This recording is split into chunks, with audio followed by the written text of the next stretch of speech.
Bueno, vamos a iniciar ahora un nuevo reto para nosotros, que es el libro de Yoná. Lo habíamos visto ya un par de veces anteriormente acerca de Yoná, pero creo que ahora lo vamos a tomar un poquito más profundo, más detallado, para ir comenzando, por decir así, desde cero, ¿no?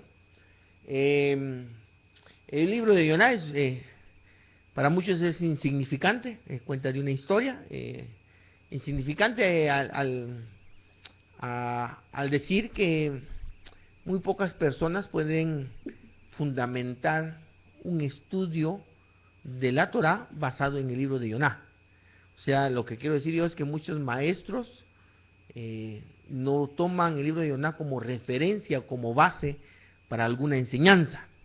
Entonces, de alguna manera es relegado, se tiene como un libro que se lee, qué bonita la historia, el libro de Yoná, se lo tragó el pez, y es un libro más que todo para contarle a los niños sobre una historia, pero no toman ninguna profundidad. Dentro del judaísmo comenzamos nosotros a ver algo muy raro, que era no raro, pero sí raro, en el sentido de que por tradición, por muchos siglos, en el día de Yom Kippur se acostumbra a leer el libro de Yoná, el libro de Jonás. Entonces, definitivamente, recuérdense que dentro de las costumbres hay ciertas enseñanzas que uno debe de tomar. Muchas veces, por muchos años lo hicimos como costumbre nada más, se acostumbra a leer, pero no entendíamos la razón o el por qué. Poco a poco el Eterno fue dándonos un poquito más de luz y por sobre todo algunos recursos y alguna información que definitivamente es básica. Recuérdense que aquí en el estudio de la Torá, no solamente que definitivamente tenemos que tener una luz por parte de Eterno que nos alumbre, un don de discernimiento para poder discernir, pero también es necesaria la información, o sea, los recursos necesarios para poder alcanzar cierta información, que sin la información no podríamos enterarnos de muchas cosas como la del libro de Yoná que vamos a ver ahora. Para poder llegar a profundidad todo esto,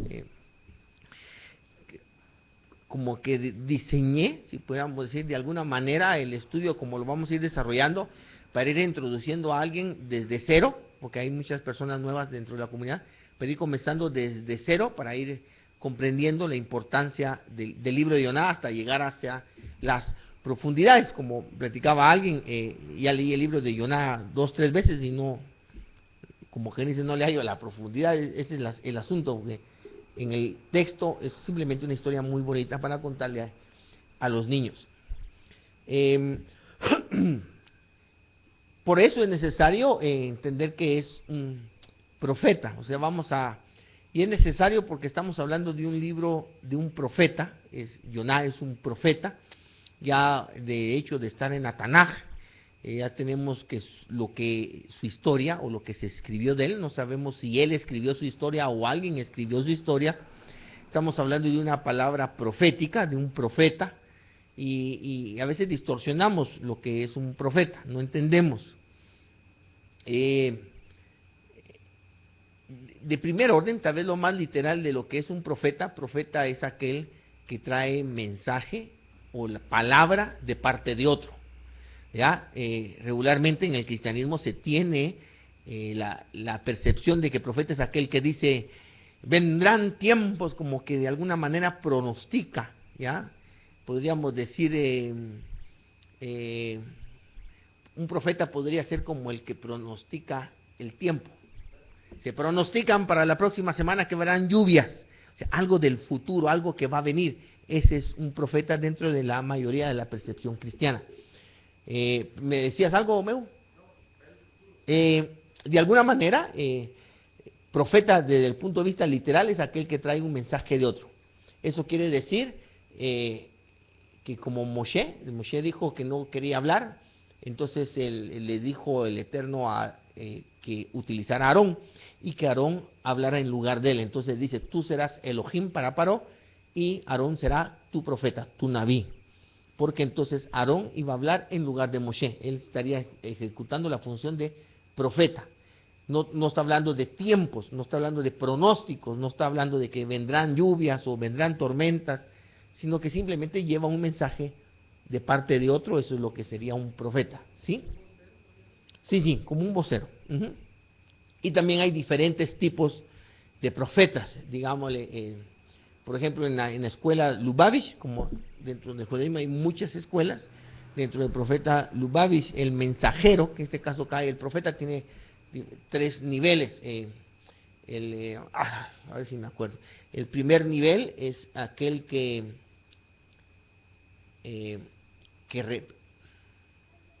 es aquel que está totalmente unido al que lo envía, por lo tanto, él representa al que lo envía y todo acto del enviado se le adjudica al que lo envió, porque el enviado está totalmente unido al que lo envió. El segundo es donde ya el mensajero tiene una individualidad, por lo tanto, se reconoce al que lo envió y se le reconoce a él como enviado, pero el acto que realiza el enviado, el producto el acto, se le adjudica el beneficio, se le adjudica al que lo envió. Y el tercer nivel, que es el más bajo, es aquel en donde son individual, el mensajero toma una individualidad, se le adjudica el hecho de haber realizado el acto en nombre del que lo envió. Sin embargo, el producto o la utilidad de lo que realizó el enviado es para el que lo envió. ¿Ya? Y así van las diferencias, cuestiones. Así que acerca de esto hay mucho que decir. Sin embargo, vamos a tomar algo que utiliza Weiner, que aunque no se le identifica como rabino, es un matemático físico holandés, hasídico, dedicado a la gematría en sus últimos años, y él tiene unos libros muy, muy bonitos de Kabbalah, y él aduce eso para la introducción de lo que es Yoná, de lo que es el libro de Yoná, estas características del profeta, que nos van a ir introduciendo a la importancia de lo que estamos leyendo y cómo es que le vamos a dar forma al libro a través de todo esto. Entonces dice, profeta es aquel que trae algo o aquel que viene. Eso lo saca Weir a través de la palabra Naví, que significa profeta en hebreo, que está emparentada hebraicamente con la palabra traer y venir.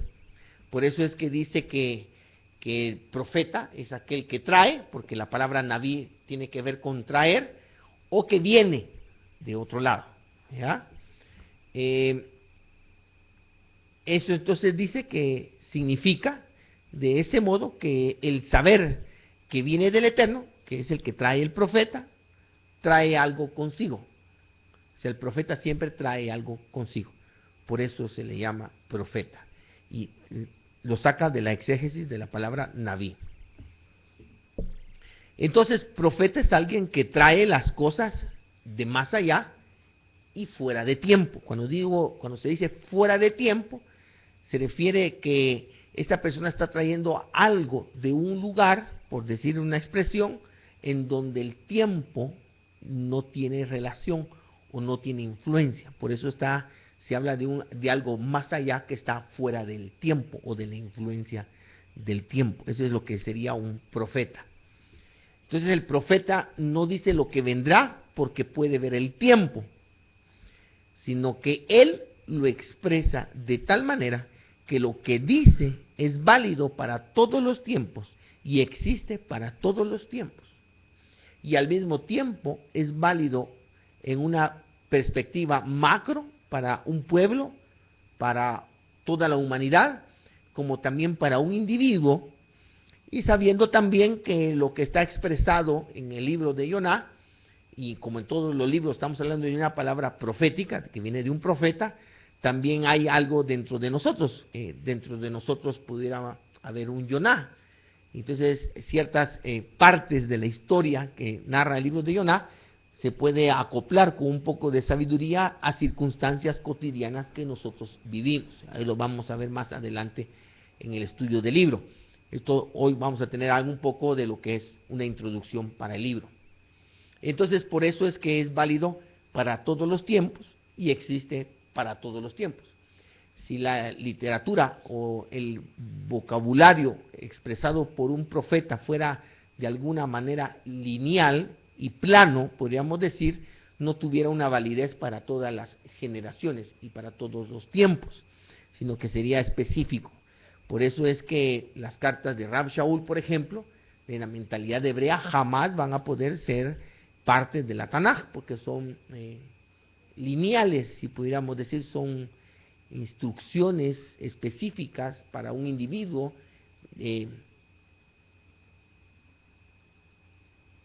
por el contexto específico que se está viviendo, son cartas privadas.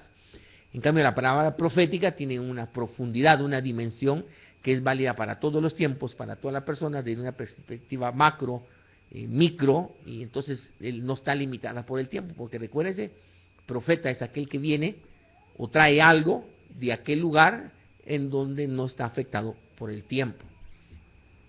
Entonces el profeta es alguien que puede decir cómo son las cosas en lo absoluto, y por ellos cualquier cosa que diga tendrá un valor predictivo, pues cuando se ve algo en lo absoluto, es algo que es, que fue y que también viene a ser, porque estamos hablando de un concepto, una realidad en lo absoluto que no está afectado por el tiempo.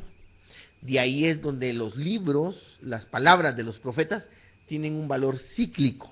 O sea, leemos nosotros el exilio de Egipto, del pueblo que nos sacó Moshe, y viene otro exilio, que también dirigido por un líder que se profetizó que iba a ser similar a Moshe, o sea, con su función intermediaria entre el Eterno y el pueblo. Entonces, vemos como todo dentro de la Escritura es cíclico, porque como son palabras dadas fuera del tiempo, o sea, fuera de lo que afecta al tiempo, tienen una validez en el pasado, en el presente y en el futuro. O sea, estamos hablando de una palabra que podríamos decir que está viva, constante y válida. No es como un libro de historia que nos recuerda a los tiempos pasados, pero no tiene nada de vida.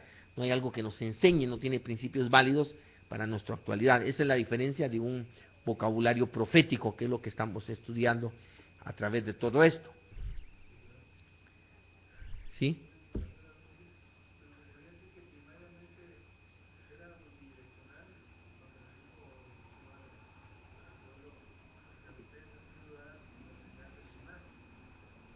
Sí.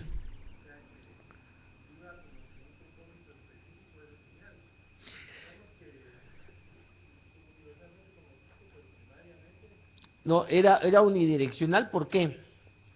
Porque lo que ustedes van a saber ahora del libro de Jonah, solo lo sabía el pueblo judío. O sea, para un gentil, para un griego, para un romano, la señal de Jonah, ¿y quién es Jonah? O sea, no había ningún valor. Igual, cuando ustedes, o cuando nosotros leímos eso dentro del cristianismo, la señal de Jonah, ¿qué pasó? Jonah pasó 3 días y 3 noches en la panza del pez, y su majestad Yeshua pasó 3 días y 3 noches en el sepulcro. Punto.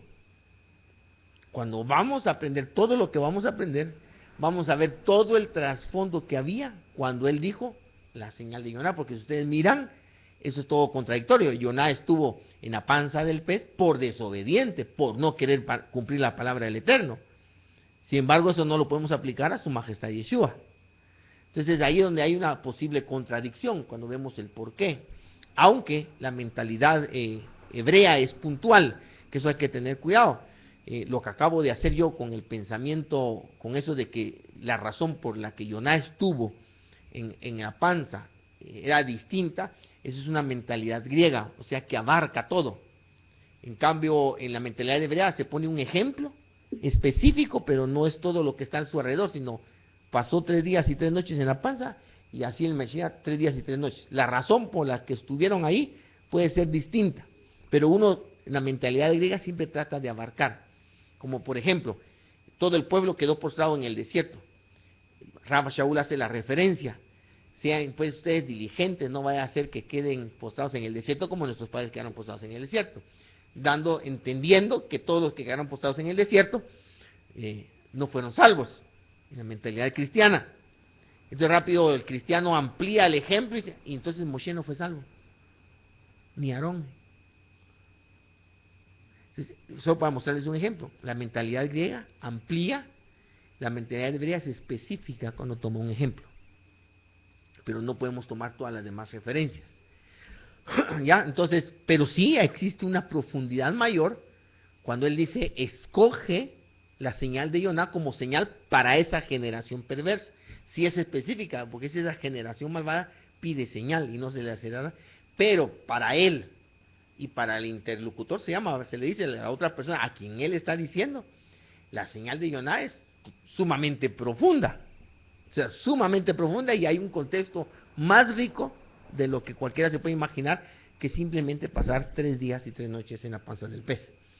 ¿Ya? Eso es lo que vamos a ver nosotros y que vamos a profundizar en eso. Contesté tu pregunta.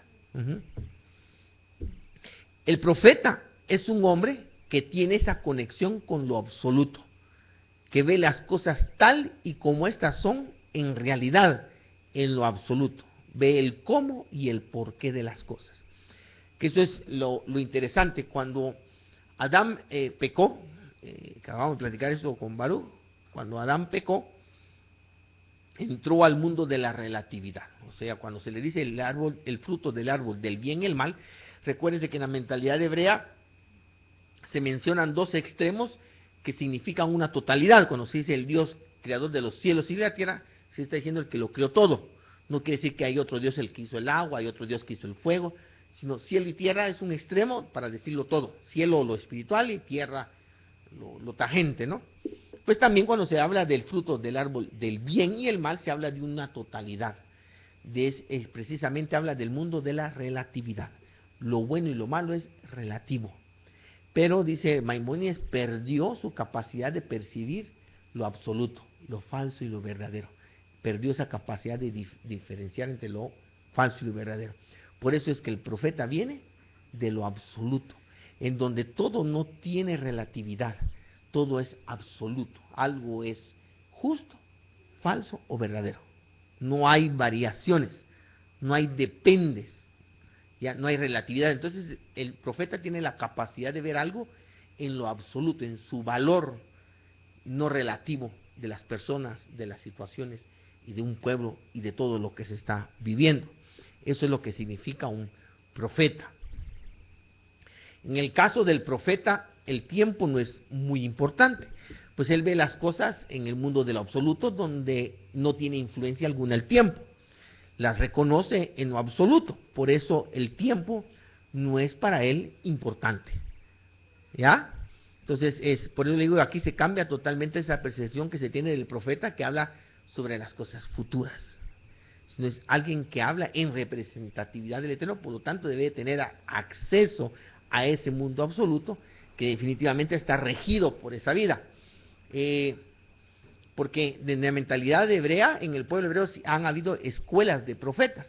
Recuérdense cuando Elías se va huyendo porque se lo va a llevar la carroza, que va Eliseo con él, pasan por el campamento de los profetas. O sea, habían escuelas.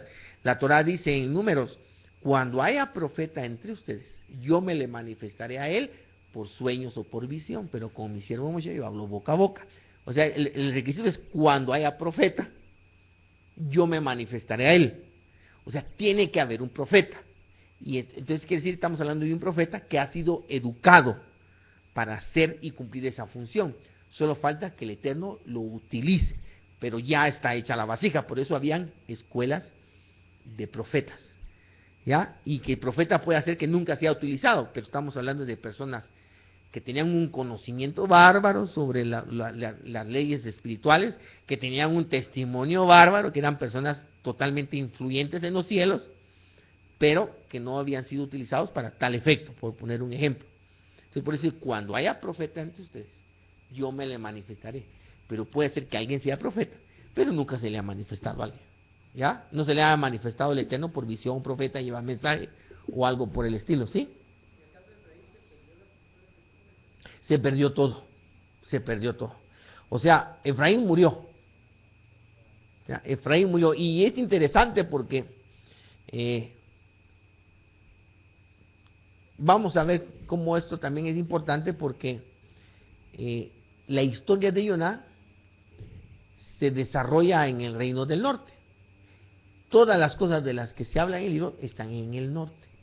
Vamos a ver la relación que tiene el profeta Elías con Yoná, y toda su historia se relaciona en el norte. Entonces, la parte norte de la tierra y el punto cardinal norte proféticamente es es de suma importancia. Por eso es que vamos a ver cómo Efraín muere, y precisamente por ser el reino del norte tenía que morir, porque el norte tiene una importancia acerca de eso, pero se perdió todo. Entonces ahorita estamos como recuperando otra vez todo, y eso es lo difícil, podríamos decir, pero eso es lo que es el profeta.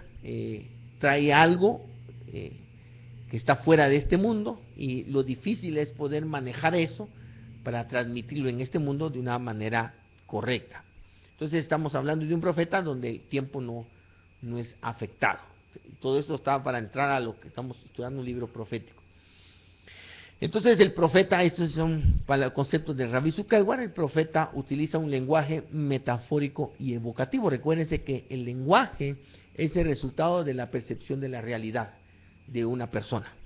¿Ya? Entonces, ¿cómo puede un profeta?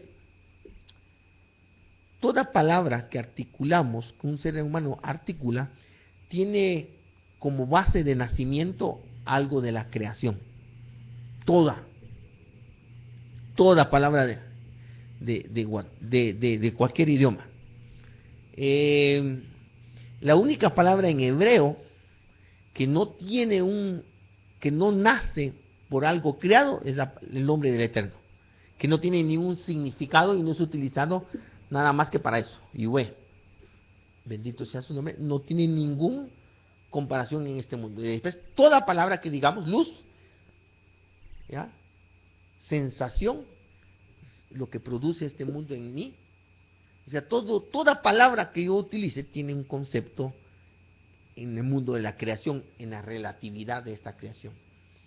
¿Cómo un profeta puede transmitir lo que está viendo en el mundo de lo absoluto cuando toda palabra que articule tiene una relación con el mundo físico?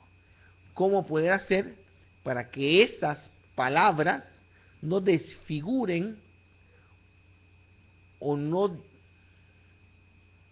distorsionen esa realidad en lo absoluto?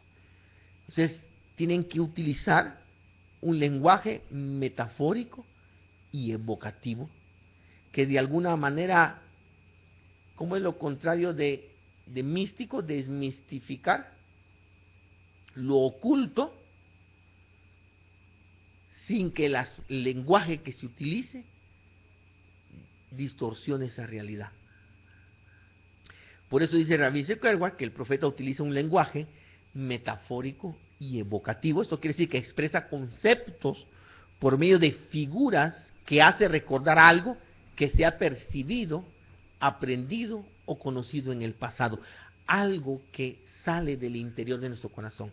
Por eso dice que las palabras del profeta nos están sacando una verdad que está en nuestro interior. Por eso es que cuando nosotros nos dicen una verdad, la sensación que nuestra alma siente es de estar recordando algo. Por eso está aquel midrash de que hay un ángel que le está enseñando todo al niño en el vientre de la madre, y que cuando nace le pega un golpe aquí, que pero tenemos esto aquí. El niño olvida todo lo que le enseñó el ángel, y en su vida la labor que tiene que realizar es cómo recordar todo lo que el ángel le dijo. Por eso es que cada vez que se le dice una verdad a una persona, la sensación, si pues, como que estuviéramos recordando algo que se nos había olvidado.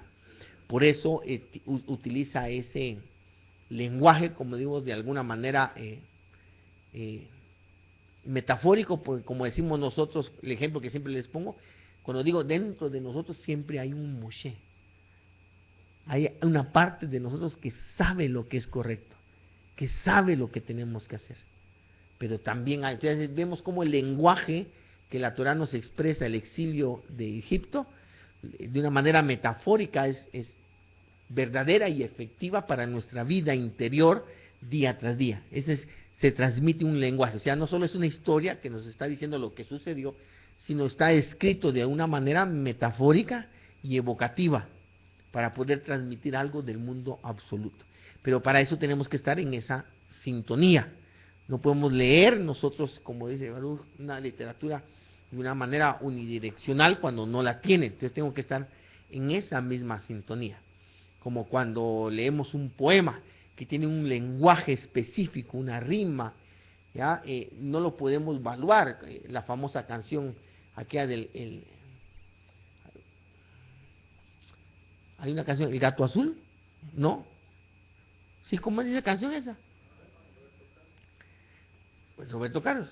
¿A quién se le ocurre un gato azul? ¿Alguien? No existe. Pero dentro del lenguaje del arte, del poema, de la canción, existe ese lenguaje que debe de evocar algo más que un simple gato azul. A algo se ha de estar refiriendo el autor, ¿no? Entonces, de esa misma manera, nosotros tenemos que entrar en la sintonía del vocabulario profético que utiliza la Tanaj para poder entender las realidades que hay atrás de lo literal.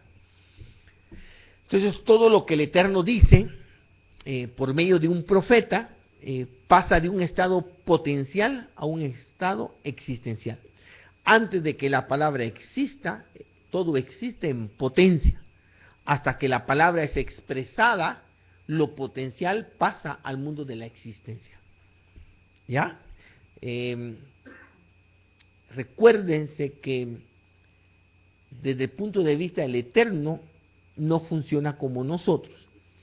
Yo puedo sentir algo, pasará un tiempo en que mi intelecto discierna lo que deseo, luego vendrán pensamientos que tratarán de discernir, ya una vez discernir lo que deseo, utilizo el intelecto para poder pensar la mejor manera de ejecutarlo, para que finalmente pueda llegarse la posibilidad de ejecutarlo.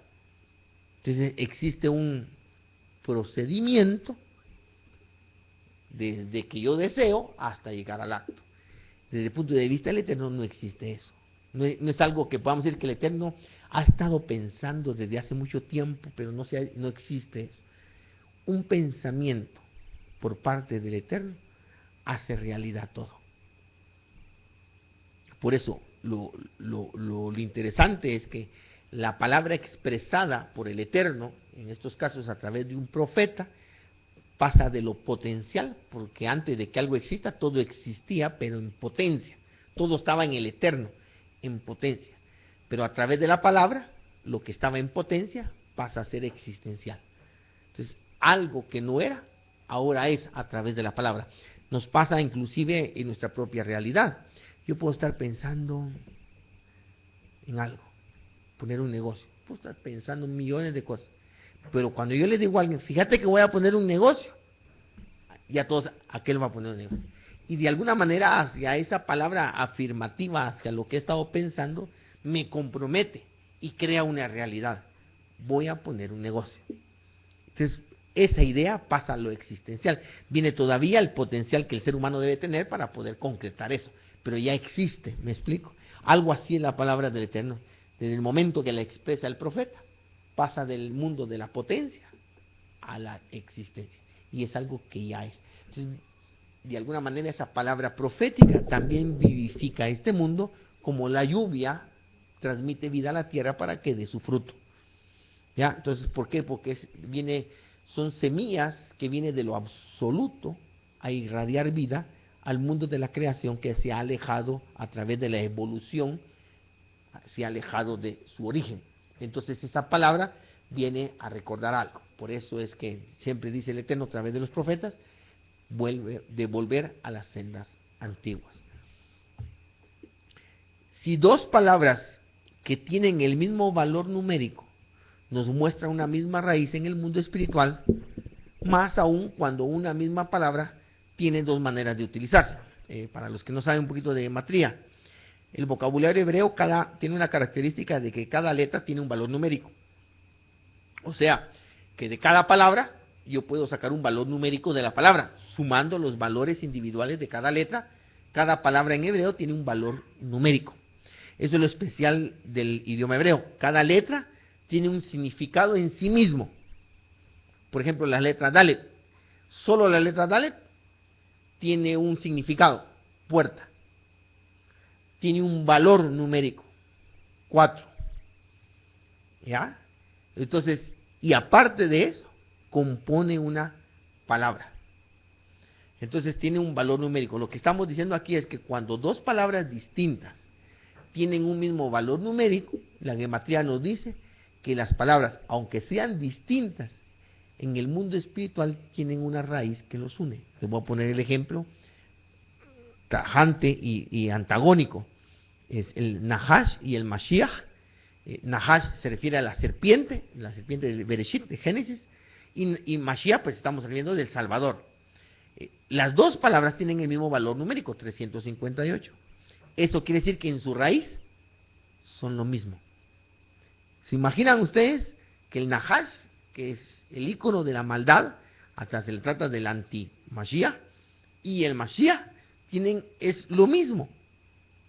Es porque uno es el camino de la salvación de parte de la luz y el otro es el camino de la salvación de parte de las tinieblas. Es lo mismo. El engaño viene no diciendo que no necesitamos salvación, no diciendo que ese Dios no es Dios, sino mostrando un camino que nos va a llevar a otro lado. Ese es lo difícil de distinguir un engaño. ¿Ya?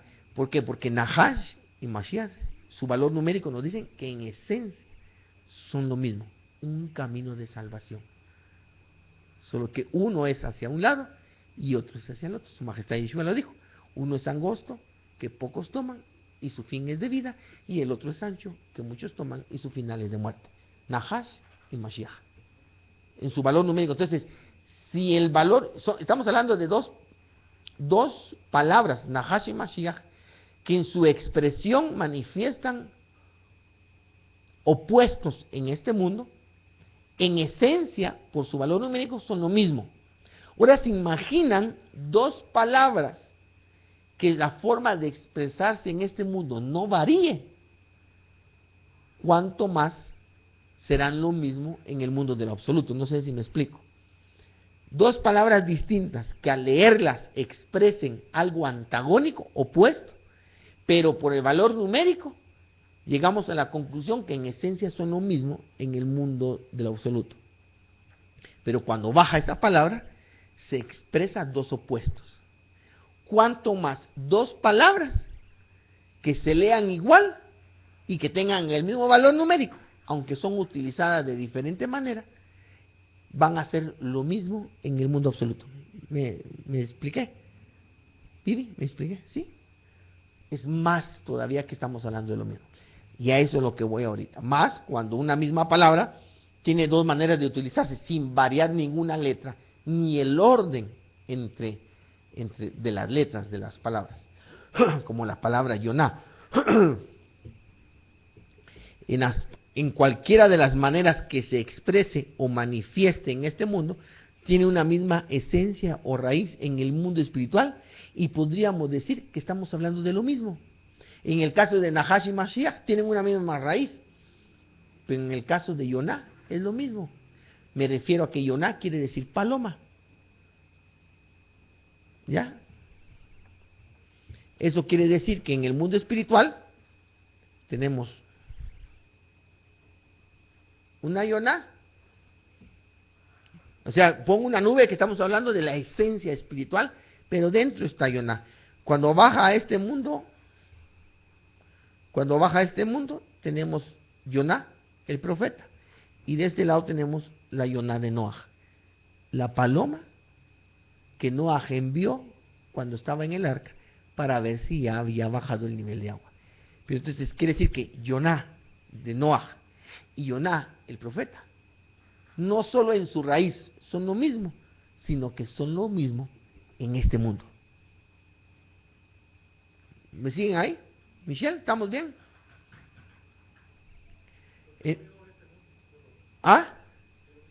Porque se expresa de igual manera.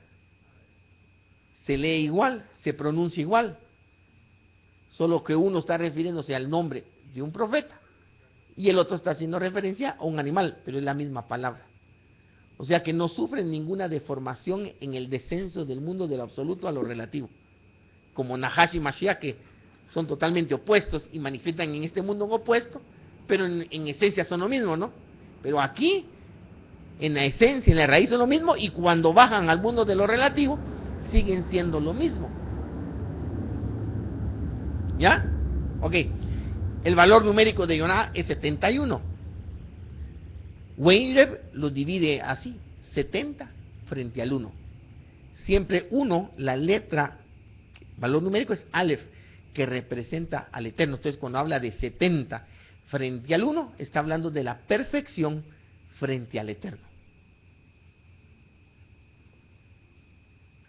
¿Ya? Entonces, eso es válido tanto para la Yoná de Noaj como para Yoná el profeta. Miren que esto es tremendo, porque aquí estoy encontrando la razón posible por lo que dicen ciertos midrash adelante que vamos a ver. Porque la Yoná de Noaj es lo mismo que Yoná el profeta. ¿Me siguen hasta aquí? Okay. Yoná es una palabra femenina utilizada para un nombre masculino. Cuando ustedes van a poner nombres a sus hijos, qué bonito el nombre, no. Deben de buscar una palabra que en su género sea masculino para ponerle a un hombre o femenino para ponerle a una mujer. ¿Ya? Así debemos de ser. Pero Yoná es una palabra femenina utilizada para un hombre. ¿Ya? Así como el caso de Michelle, Yonit, el diminutivo de Yoná. Pero es una palabra femenina. Por eso tiene un nombre femenino. ¿Ya? Pero Yoná es un nombre que hebraicamente solo se utiliza para hombre. Al menos ahorita posiblemente habrá alguien.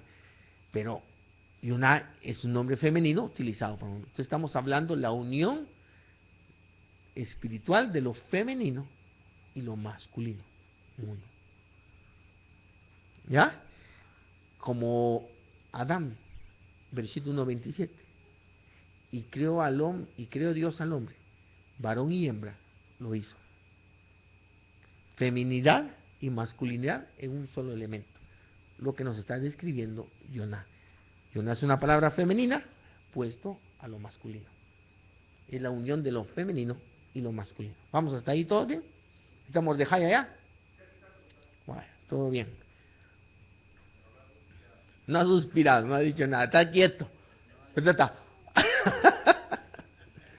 Bueno, entonces para ir conociendo más a Yoná, es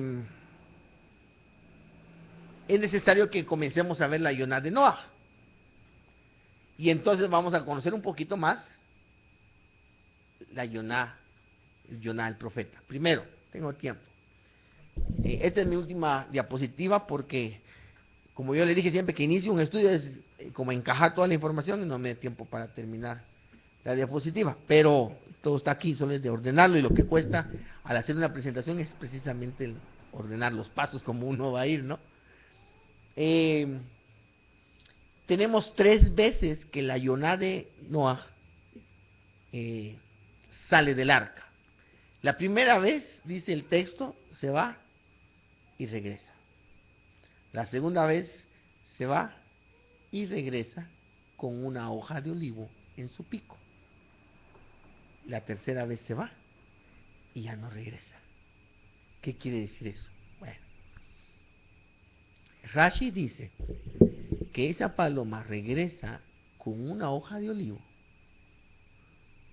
porque el hecho de que esa paloma regrese con una hoja de olivo significa sacrificio.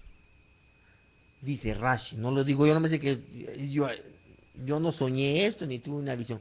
Rashi dice, para que vean que esto es hebreo. Rashi dice que como el sabor de la hoja de olivo es amarga, como amargo es el sufrimiento. Entonces, este segundo viaje de la paloma nos está hablando de sacrificio, de sufrimiento, según lo dice Rashi. Ahora el rabí de Judá ben Israel, basado en esto que estamos sacando la información, llega a ciertas conclusiones que quiero compartir con ustedes. Por todo lo demás que vamos a ver. Entonces, esta Yoná, si entendemos nosotros que el diluvio fue la purificación de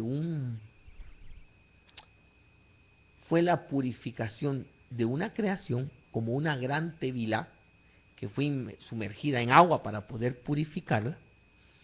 Entonces estamos entendiendo que lo que esta paloma salió a buscar, fue enviada para ver si había algo que ya hubiera sido purificado. El primer viaje regresó y no encontró nada. En el segundo viaje ya encontró algo, pero no suficiente para quedarse. Y por eso regresa con su hojita de olivo que tiene un sabor amargo, que Rashi dice que es sufrimiento, ¿ya? Amargura. En el tercer viaje ya no regresa. ¿Qué nos quiere decir? Que ya todo está purificado y por eso pudo quedarse. ¿Vieron qué sencillo? ¿Se recuerdan que su majestad Yeshua dijo: el zorro tiene su cueva, el ave tiene su nido, pero el Hijo del Hombre, Hijo de la Virgen, no tiene donde reposar su cabeza? Él es la segunda paloma, que vino y que no encontró un lugar donde reposar, pero tomó el sacrificio, la amargura del sacrificio, y regresa al reino, habiendo cometido un sacrificio. Y regresó. Porque también, si no se olvidarán ustedes, que del olivo sacan el aceite para ungir. Así que, no solo como Rashi ve sufrimiento y amargura, y un sacrificio ahí, sino que estamos hablando de un ungimiento, de un ungido, que literalmente en hebreo se dice Mashiach. Mashiach quiere decir ungido. Porque a veces me confunde con Shaliach, que es enviado. Quiere decir ungido.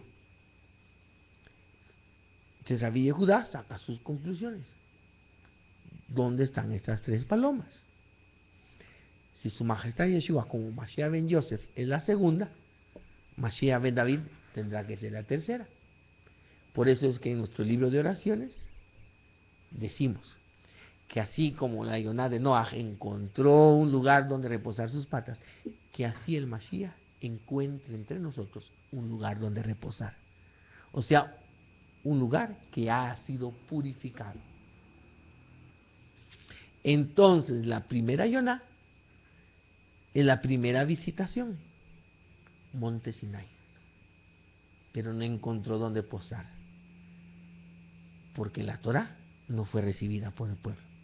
Por eso estamos donde estamos. O sea, una primera visitación sobre una creación, imaginemos el arca como el reino del Eterno, que está flotando sobre una creación que está purificándose, pero envía un mensajero para ver cómo está. Lo único es que este mensajero, como la Yoná de Noaj, que tiene en la narrativa tiene una actitud pasiva de solo ir a reconocer, desde el punto de vista de la alegoría, este Mashiach, que es la paloma, comienza a tener una actividad más proactiva, en donde ya el sacrificio como que provocó algo para la purificación de la creación, para que en el tercer viaje se quede permanente.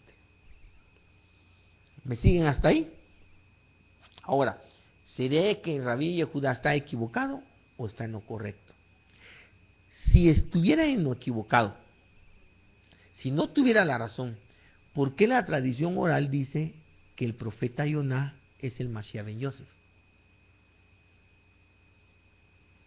O sea, primero le saqué las conclusiones de donde posiblemente los sabios escritores de los Midrashim pudieron sacar eso. Tal vez suena muy arrogante, pero quisiera yo entender que de alguna manera hemos encontrado una decodificación de esos mensajes que los sabios dejaron en los Midrashim, y por eso llegamos a las mismas, entendemos de lo que están hablando. No sé si me explico. Entonces puede hacer que hubieron sabios dentro del pueblo que entendieron esto que nosotros estamos entendiendo y que lo dejaron decodificado a través de los Midrashim, porque en los Midrashim dice que Yoná el profeta es el Mashiach ben Yosef. Así literalmente, que Yoná es Mashiach ben Yosef.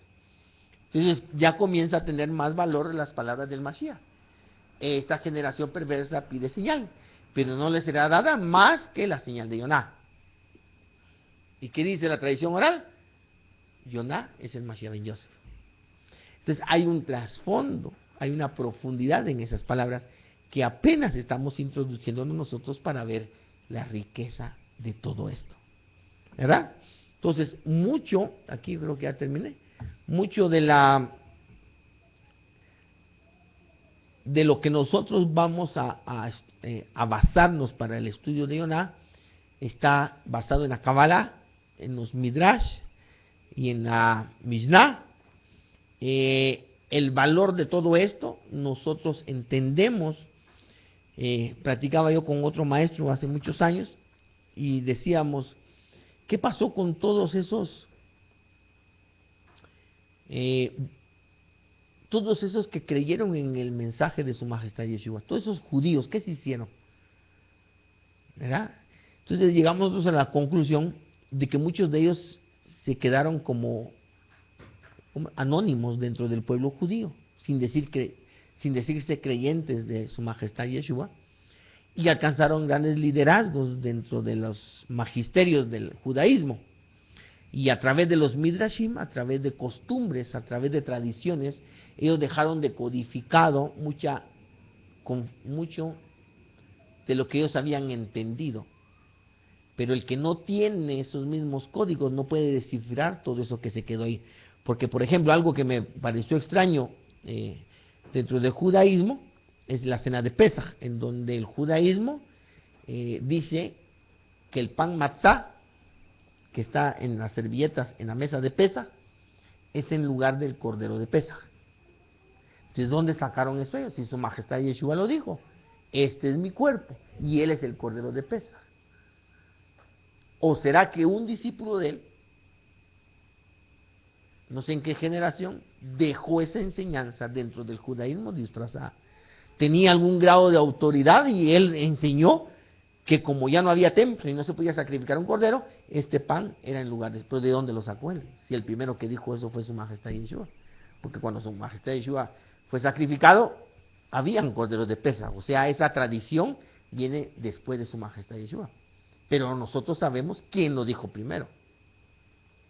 Entonces, ven cómo uno comienza a ver que a través de la tradición, no toda la tradición es mala, y a veces uno peca de que porque no entiende algo lo deja de hacer. Nosotros por muchos años, leímos el libro de Yoná en Yom Kippur y no entendíamos toda esta riqueza, simplemente porque era tradición. Entonces, a veces es mejor ser humilde y decir, ¿por qué se hace? No lo sé, pero es tradición y hasta ahorita no le he encontrado nada de malo.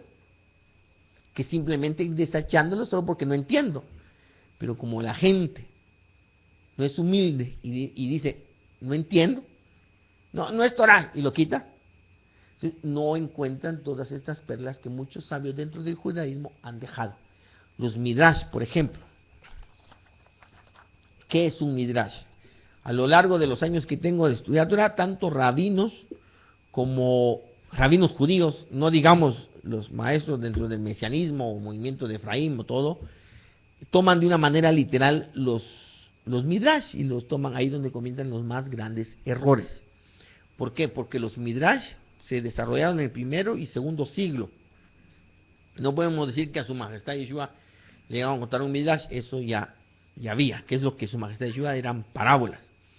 Pero se fueron desarrollando más en el primer y segundo siglo debido a la ignorancia de la gente y que había que enseñarles a través de parábolas para que entendieran, disolverles un poco la enseñanza.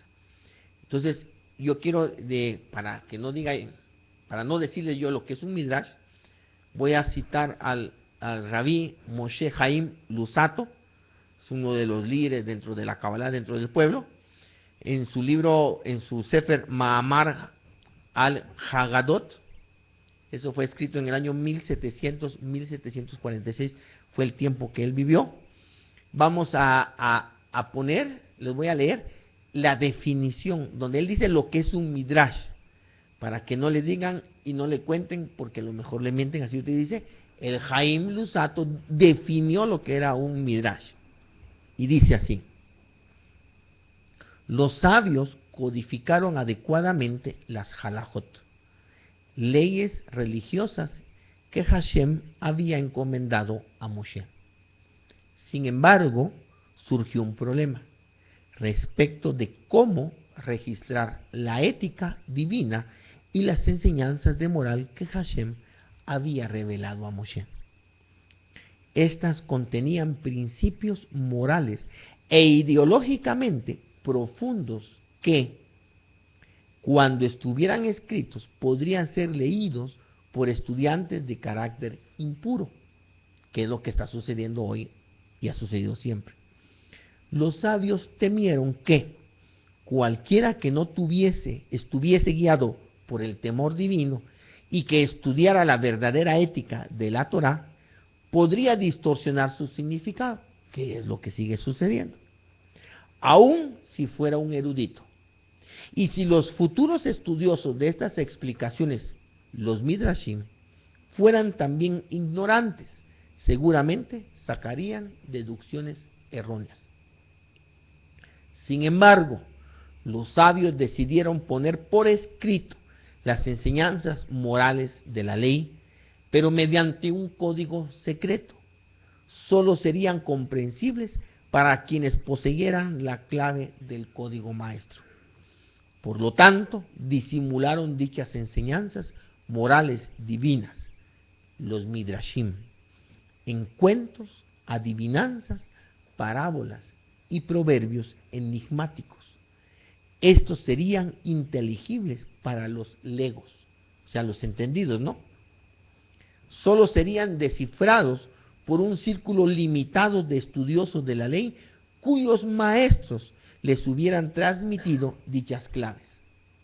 Estos, a su vez, revelaron a sus discípulos que el texto literal de los Midrashim es solamente una investidura exterior que disimula su alma y verdadera esencia.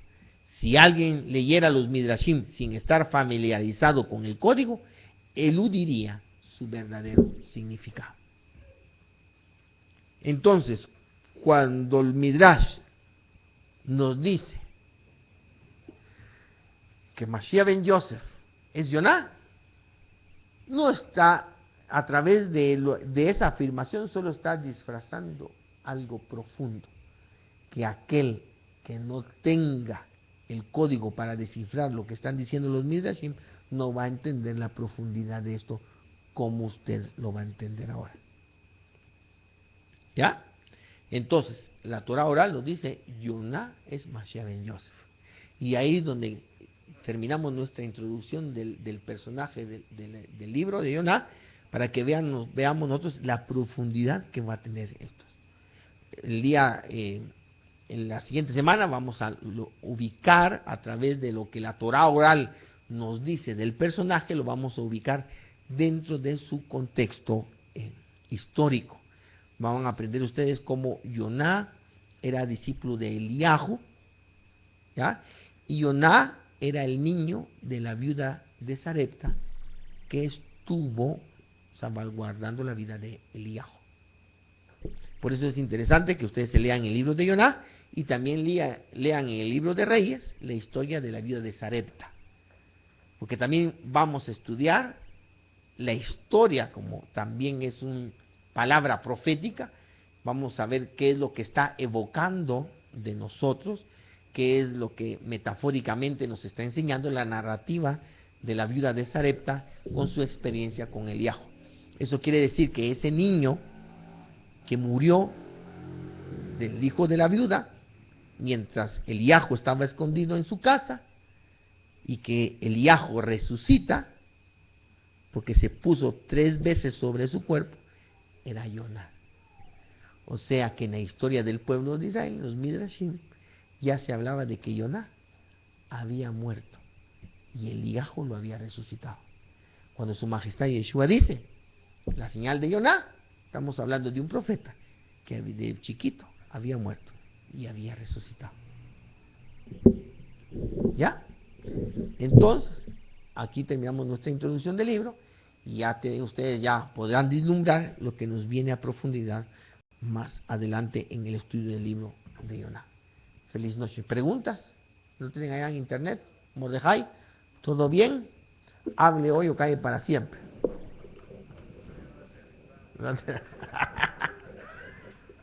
Ajá.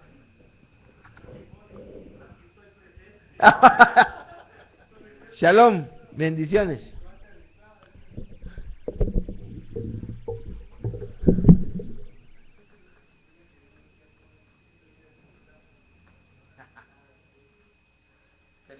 Fue un aterrizaje forzoso.